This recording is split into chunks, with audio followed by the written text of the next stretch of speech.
Isaac. It's good to have you here. Thanks for having. Yeah, I've known you for, I want to say 2 years, maybe three. Mm-hmm. Going on three, I think. Yeah, It's been a minute. through mutual friends that some of them still work at Encore, some of them don't. But, you know, so they kind of introduced me to you. But that's not the only place I know you're from. You are also very involved with any event that goes on in the city. Mm-hmm. I and you can probably explain it a little bit better than I can, but I know you're involved a lot with like the Latino events, community outreach, and just providing resources for people that don't know about the resources that they have. So let's dive in and kind of just tell me a little bit about your professional life, and then we'll see what the personal side of you is. Yeah, sure.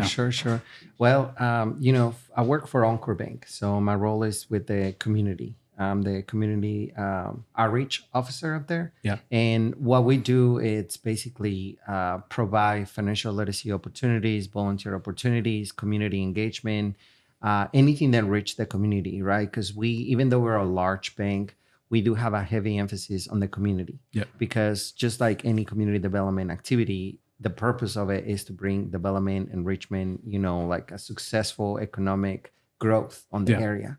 And that's good for the community. That's of course good for a business model, for a bank, for a small business owner. I think fruitful activities in the community that promote growth and that bring enrichment for like anything with like just information, education, and just fun. So my role with the bank is really kind of engage with the community on behalf of the bank. Present the opportunities that we offer as a bank, but also provide services to the community. I think especially on the Hispanic community, there's a lot of lack of knowledge, a lot of untrust when it comes to banks. And even though there's so much information out there, I think it's just custom or just our origins, really not to seek out anything that ask for the less, the better, that you got this. And I think being in this country is very, very important as part of the American dream to kind of take advantage and utilize all the programs that are available, just whether you are just in a personal level or just for a business entrepreneurship, right? Yeah. I think the biggest emphasis for the success of this country is in small business. And a small business are what driving a lot of the economy in a positive way. Yeah. Right. So their success is the success of the community, and it's also the success for, just the bank, the state, and a federal level. Yeah. So, but yeah, that's kind of like in a nutshell. There's a lot of areas with it comes to providing financial literacy, right? Yeah. And in our culture, we grow with a untrust, manners towards the banks, right? Just because the bank is just where you go borrow money, they charge you, they're basically feels like it's against you, right? They're just trying to take advantage of you, and it's truly not. When we talk about small business, I think a small business owner, even though they're very successful, if you're trying to grow your business, you just are just basically limited to your funds, right? How much projects, how much work can you take for that year, orders, whatever that might be. But utilization of capital can enhance that success by obtaining funding that will help you take off an additional expenses, projects, orders, hiring more people. And instead of taking a project per year, like for example, we have a business owner that's in construction. He was able to buy a machine that helped him take over 4 more employees, 4 more contracts. And he was doing that like buying one machine every 4 years. Yeah. Right. So when he finally decided to approach the bank, us, and he was able to purchase 4 machines in 1 year. So he literally doubled his number of employees and his performance service, and of course his revenue by just utilizing capital. And I think that's kind of what we do. Making sure that people understand what is the opportunities and the success that comes along with taking the initiative to really work with a banker, to really get the knowledge, the resources. And that's just in a business level, right? We have the personal level with like understanding what your credit is. How do I improve my credit? How can I hurt my credit? And how often can I check my credit? Those are the basics that a lot of people have knowledge here, perhaps, but our community doesn't. And let's just be honest, like even in schools, colleges, there's no a financial literacy class. So if you come from a family with a background that have little poor to little knowledge of what a credit score is, so how do you incorporate savings into your budgeting or utilization of funds, it's just something that just gets passed on, and the success or the right steps to have a successful financial education just doesn't happen. I think like one of the biggest terms like used to explain this is like generational like curse. You know, our parents not knowing, or like you said, not trusting. You know, for example, I think our parents are like very hard day-to-day workers, and you know, reaching goals like that is achievable, but it just takes so long, man. It takes a really long time, where I feel like, you know, banks with loans, you know, they can help you make that extra jump and actually like be able to afford equipment, or be able to afford, you know, payroll or whatever it is to help your business. And you talked a lot about those resources that are there that you guys provide for the community. Are there any other like something else that you want to talk about that isn't like too popular, but it's like necessary for people to know? Yeah, I mean, there's tons of information. Like, for example, SDTDC at the University of Arkansas offers a program where literally, if you want to start a business, or you have an idea, or you kind of have already a successful sort of model that you were doing as a sole proprietorship, but you just like not really set up correctly, or you maybe perhaps need a little more guidance. So there's businesses that come to us and they've been in business for 1-2 years, and they're like, oh, you know, I have to do that, right? Because being a business owner, you have to wear multiple hats. You need to know how to do basic bookkeeping, accounting, payroll. You have to know about how to manage a group of people. You have to learn your inventory. You have to think about things as insurance, and there's a lot to it. And the truth is that it can be overwhelming, but really putting a little trust into all the different resources and just asking for a little guidance can make the difference between a successful and really at the end of bankruptcy business, right? So, for example, like I say, ZTDC offers free information. They provide you can set up your business. How do you build a business plan? How do you market your business? Like they have like this great software where they say, hey, let's per se, I want to open a coffee shop. So where will be a great ideal location to open a coffee shop? Because you would think, oh, that would be a great corner, right? But the reality is that between that 1 mile radius, there's 2 other coffee shops, right? So you got to be strategic. So they offer software that they can help you kind of get that data that can give you a more successful model even before you open your business. There's other business even for the Latino community, like Conexión de Negocios Latinos, right? And they offer the same services for free. It's a nonprofit, and they can literally walk you about how to set up your book of business. How do you market? Again, how do you market yourself? How do you open your register? How do you register your business with the state? How do you even get a AEN number for your business with the IRS? Like they help you with all of that. And I think having the fundamental basics of constructing a business is going to be more likely to set you for success, because you know where the place is that you have to keep an eye up, or you have to watch out for certain deficiencies, or like the importance of having a savings for a business, right? Because the business sometimes be really high up and sometimes will be low. So you got to be prepared for those kind of expectations as well. There is a lot of opportunities besides those two. There's like the small business administration. Like, for example, you know that they offer like an entrepreneurship program that if you're a new business, where they will walk you into I think it's a 7-year programs into how to learn the routes of taking contracts. You know, the larger contracts with the federal or the state government level, right? So you take up on that training until that program, and it's 7 years. And they literally build you about how to take and manage a magnitude of a federal government contract. And before getting on that level, I mean, you cannot just get a contract. You have to have X amount of years of experience.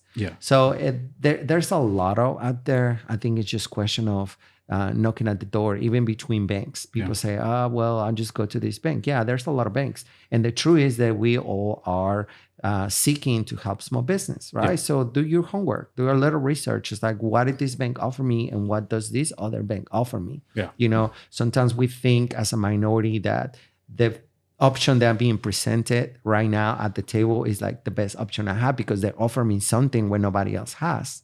But the truth is that we have options. So really seek out for those options. Yeah. I think one of like the biggest things, like the biggest humps to get over is like getting Latinos to actually like go to these community events and learn for themselves. I feel like you mentioned earlier, there's like this stigma around that banks are, like you can't trust banks. They're just there, for their own greed. So a lot of people are like scared to like go to these events and actually learn. Is there any other way for like people to learn about this stuff, or it's just like one of those things that they have to do, which you guys have, kind of like reached out to a lot of the community, and I see a lot more like Latinos, even Latinos that don't speak English, they're being able to get a lot of those resources. So talk to me a little about your guys' strategy or anything that you guys might have planned for the future. Yes. So, entrepreneurship is not a foreign concept to our Latino community. Yeah. How many ladies you see right outside the door just selling tacos, just selling hot dogs, elotes, just doing a little, como, like we say, luchita, like just doing a little fight for like reselling jewelry or Avon or any of those products. And what we do is trying to put ourselves as much into the community by being present. I think that's kind of my call out for the small business. Put yourself out there, right? I know that, you got to watch for your business. You got to be in constant hustle. But there's a lot of community events. A lot of banks are present. Just start with asking questions. It's like, hey, I would like to learn more. Hey, my business is this. What opportunities are available for me? Take advantage of just reaching out to anyone, or just walk to your local bank, or just, a little shout out here. Just go to Uncle Bank and say, hey, I have a small business. I want to make sure that I'm taking full advantage of what's available for me and for my business. And necessarily, sometimes we wait until our business is not doing well to like, oh my gosh, I need this, right? But if I'm doing well, what can I be doing better to be even better, right? So it's like kind of having that little rainy day kind of plan. So just approach, put yourself out there. Don't be afraid to, especially local. I think there's a big movement and incentive into people to buy local, right? Invest local, because we're seeing more results in terms of supporting just local people. And there's great things that come out of corporate, right? But there's there's always room for everyone. The sun comes out for everyone, right? For sure. Yeah, man, you really know. Now talking to you like in depth about everything. When I see you like talk at community events, I think you get like usually like 5, maybe 10 minutes at most. But you really do kind of know what you're talking about. Has it always been this way? Where'd you start? Talk to me a little bit about. Well, that's a good question. I mean, I've been in banking for almost 10 years, right? But really, my career started, as funny as it might sound, I opened my own insurance agency back just a couple years ago, but no, it's been a minute. So I opened my own insurance agency. So I learned a lot of the entrepreneurship, the budgeting, the marketing efforts that you got to put yourself out there, expose yourself, do the uncomfortable things that you typically don't expect. So I did that for a couple years. And then as I was young, of course, learning from it. So my business agency, I did it for like about almost 3 years. And then I moved into banking, and I learned a lot of what I have under my belt, was able to transition into communicating with small business and just at the personal financial level. And in or not, I think my exposure to the community and being able to see how hard people work and how hard they work, but also how like the energy and the willpower that they have on there just to make things happen, right? So I think me being in the position that I was put at, but learning all this financial literacy, all this access to capital, all this well of knowledge, it was just rightful for me to kind of spend the time with the community and say, hey, this is what's available. Did you know? And I love it because the reward is really when I walk down the street and I see great things happening, like events, successful business, great restaurants, great, just photography or just anything, sometimes the most successful business, somebody told them that their idea was crazy at one point, right? For sure. Yeah. So, but yeah, it's just from working I started all basic. I started from the desk teller work all the way to, lending and just community engagement. I think that's where my niche was. Yeah. After leaving my first bank job, I was there for 4 years. Then I transitioned into the same industry, but with the state. I learned about the down payment assistance programs that the state of Arkansas offers for people to try to buy a house. I did a little bit of underwriting there, besides the outreach and the training and optimization of those programs, not just for the lenders, but for realtors to better engage on it, seek for the deficiencies. Why are they not being communicated? And we ran a very successful model. The state of Arkansas was averaging about 35 to 40 million on down payment assistance a year. Yeah. And when we optimized the program, it was a group of 3 of us. We were able to take that model to where they closed about the most successful year. It was like over 300 million assistance on people trying to buy a house. Yeah. So that's kind of where my piece started, with having access to people, access to educate people, but also to put those resources in front of them for the people who need it the most. By doing home buying workshops for the state. And then that transition into me going back into the private sector with banking with Encore Bank in this community rich position, because it's a great balance between all the wealth of knowledge and services that the bank offers and being plugged in with the community to be able to give back what's available already out there. So it's like a good mix of both. On the subject of like buying a house and everything, these are numbers people usually don't know about. I didn't know about the 300 million you say. That was like given like as assistance to people. And it almost seems like a unattainable goal to buy a home, especially now in 2024. But I mean, what is your opinion on that? Should you go for it? Should you be a renter for life? That's a great topic. And that's another venue that we can just fully expand. The truth is that the way that homeownership looks for you might look different for somebody else, right? But all it is depends on goals.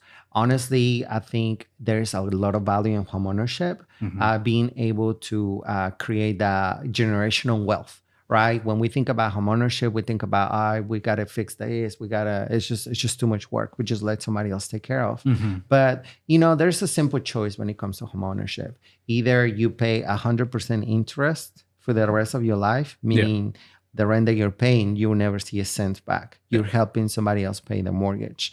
Or you just decide to pay, I don't know what current is, like 6.5% interest, 7 maybe, on a mortgage. But the rest goes back to yourself. You're investing on real estate. You're earning that money back by keeping it between your family. If something happens, you have this property that you paid off and it goes into your kids and generation. Or even if they don't decide to keep the property, they can sell it and divide the funds that comes out of it. And they can either start a business, they can actually buy their own house with now a larger down payment. That was the obstacle that our generations and previous generations had. They have to start from zero. So there's a lot of access. Like I say, being in banking for the time that I've been, it was difficult to find financing with people who have an IT number, right? It was just such a taboo. Even banks were a little afraid to what was the risk on taking upon those type of lending opportunities. And it has proven year after year that really our community are more likely to pay their mortgage than pay something else. They feel the big burden and compromise is like, man, I got to pay this debt, right? And that just shows our responsibility, our sense of responsibility we have as a community. And there's less defaults in an IT mortgage loan than just maybe 100% finance program. And that's just because that's who we are as a community. So, and there is more competition among banks about what our programs look like for someone who has an IT. When 10 years from now, it was difficult to get lending, right? Besides, if you do it from owner finance. Yeah. And then you're talking about like a 10%, 11% interest rate with like a 20% down payment. That was my parents with their first home. Yeah, exactly. So it's true stories, right? It's scary coming Halloween, scary stories. And now you're able to get a 10% down, or there's other programs in Texas. They offer 3% down, right? Yeah. But there's the little piece of work that people have to do, right? You got to meet halfway. You have to do your part, which, yes, you're going to buy a house. There's a great benefit of it, but let's educate yourself into like what comes with being a homeowner. What are some of the responsibilities? My taxes, my insurance. What are some of the things I can do so to decrease my insurance? How can I maintain my home so it just don't default and falls in value? You know, because when you buy a car, you got to do the oil change, the filter change, the tire rotation, the tire change. There's a service to it. And the truth is that with a home, it comes with the same, right? You got to service that home. You got to maintain that home. But just like ourselves, we age and we just get older and it doesn't get better, right? The home's got to keep up as well. And I think that's important with like taking a home buy education course to say, hey, how do I do this? Because you don't learning how to maintain a house unless your dad's in construction, or that's exactly the knowledge that comes from their family. Yeah. And there's a lot of programs out there. You can buy a house with 0% down. Like I mentioned, the state offers down payment assistance. There are some banks out there that offer grants. There's federal grants that are out there available by homeowners. So really, there's a lot of choices. Yeah. I think it's more of, do you have the willingness to take up on your responsibility of what is to become a homeowner, and how to educate myself to find those different programs. And that's what the bank helps with. Being in community events, you can just walk to a bank and just say, hey, I want to buy a house. What do I need to do? Right? Yeah. So I think it's just not much an excuse anymore. It's just more like, how do I get there? Kind of situation. You mentioned taking care of yourself. I've been following you for a while now, or like I keep up with your stories and whatnot. You're extremely fit.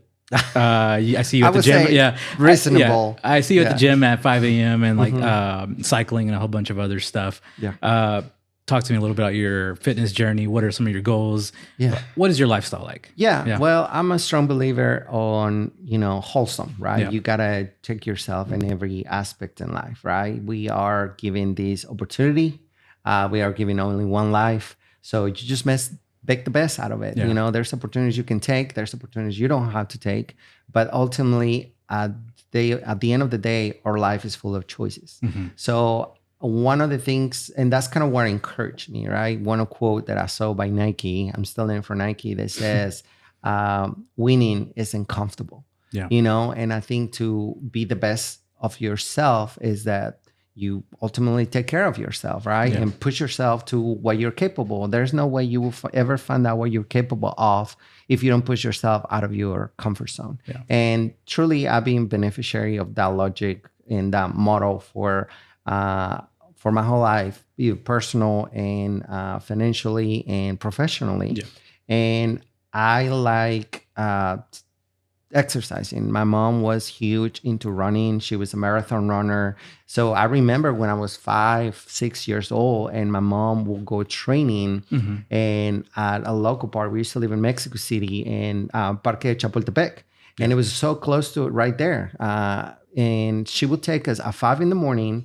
and she would run laps around us in this like little outdoor gym. Yeah. And me and my sister thought that they were just like kids games, right? So we just would play out there, and my mom would run laps around us where she can see us, and then she would take us to kindergarten. So like, as crazy as that might sound, now going back, she was prepping for a marathon, but just the dedication of being able to make the time for the things you want waking up to happen. Stuff, So waking up early has always been in, I guess, now my DNA. Yeah. So when I wake up late, and I say late, it's 9 a.m., I feel like, oh my gosh, my whole day just went out the window, right? So there's just so much I do. Like I get up every day at 4 a.m. I get ready. I do my, pre-workout shake. I, wash my face, get ready, change. And by the time I hit the door, no judging here, but it takes me about like 45 minutes. So, I head and take a 5:30 in the morning cycling class. Yeah. And then right after that, I go and hit the gym. So, and I really kind of find so much adrenaline and just willingness and power and dedication to do that every day. It kind of gives you like a boost, right, for your whole day. Yeah. I don't even drink coffee in the mornings, or energy drink. I just, my body just automatically create the endorphins to go because I, get the flow going since like 5 a.m. and just go on with the day. Yeah. Now, the caveat to it though, is like once it gets like about 8:30, 9 o'clock, like my eyes are closing. Yeah. But at that point, I've been awake for like 16, 17 hours, So, there's only X amount of time, daylight time in a day. Yeah. So you do the best. Try to take advantage of all that time. And, if I wouldn't get up every morning, like for example, today, success comes in little steps, right? It's not just like a big jump. You got to take the step every day, the decision every day to say, this is what I'm going to accomplish today. That's kind of one of the things I do. I have a list and I try to, at least out of that big list, which I might not accomplish the whole thing, what are my top 3 things that I want to get done today, right? And then if you were able to finish, you take up on the next task next day and you keep going. It's just little steps towards the goal. And that's kind of how I do everything else. It's just have a goal, accomplish it. Once you get there, what's next? Yeah. Well, kudos to you, man, because it's really hard. I've been trying to go to the gym. Well, I do like about 2-3 times a week. For me, honestly, the dieting part is probably the worst, hardest part to do. But when I do go to the gym in the morning, it kind of does boost my day. And then when I save it for like the afternoon or the evening time, sometimes I don't even have the energy. Like after a full days of work, you get home and you're like, oh man, I gotta go to the gym. Yeah. So I think the benefits of going in the morning, are better. Difference. Yeah. But and this is the little education piece to that. I've been doing this for like almost 20 years, right? So when you want to get started, I think you have to be true to yourself and set right expectations for yourself, right? I didn't start going to the gym like 6 times a week, 5 times a week, right? I started with going 2 times. Yeah. And I think as long as you're consistent and you do see the benefit for yourself and you have a system that works for you, that's your success, right? Yeah. So it's easier to compare yourself to everyone else. But you should only be competing with yourself. That's right. Yeah. Your biggest competition is yourself. So awesome. Well, Isaac, it's been great having you here. I always like to finish these things off with 2 questions. So you can answer whichever one you want first. Sure. What is the best advice you've ever received, and what is the worst advice you've ever received? Oh God, you got me on the spot. I think the best advice that I ever received Get a bit closer to the mic. Oh, sorry. You're good. I think the best advice I ever received is always take care of yourself first. Yeah. Right. And I think that can be really seen as something selfish, but it's really not, right? Because when you take care of yourself, whether, like I mentioned, it's financially or it's emotionally or it's professionally, you're able to help others. And that's kind of, you're not able to give something that's not on your cup. So that's something that I always kind of think of it. Always keeping a positive mind is better than a negative mind, because you're able to get farther with what you believe and hope for yourself. It's just that whole mentality of, is it a cup halfway full or halfway empty, right? So that's kind of like the best advice. The worst advice, if there is any, there's plenty of things out there, but you do and you learn. But I think there's truly no bad advice, because if you wouldn't have gone through it yourself, you wouldn't have pushed yourself and learned yourself on that environment, right? Maybe someone could have told you, oh, don't do that because X and Y and Z. But then maybe that opportunity is brought you to the challenge of become the better version of yourself, of who you are today. So sometimes we have to go through some things to see what is the best and our potential on things. So I guess maybe there's no bad advice. I'm sure there is. Just don't do nothing crazy or killing someone, right? But for sure. Yeah, that's always, if it goes against your morals, don't do it. Yeah. Awesome. Well, thank you so much. Well, no, thanks for having me. I appreciate it. And I really enjoyed myself today. Thank you.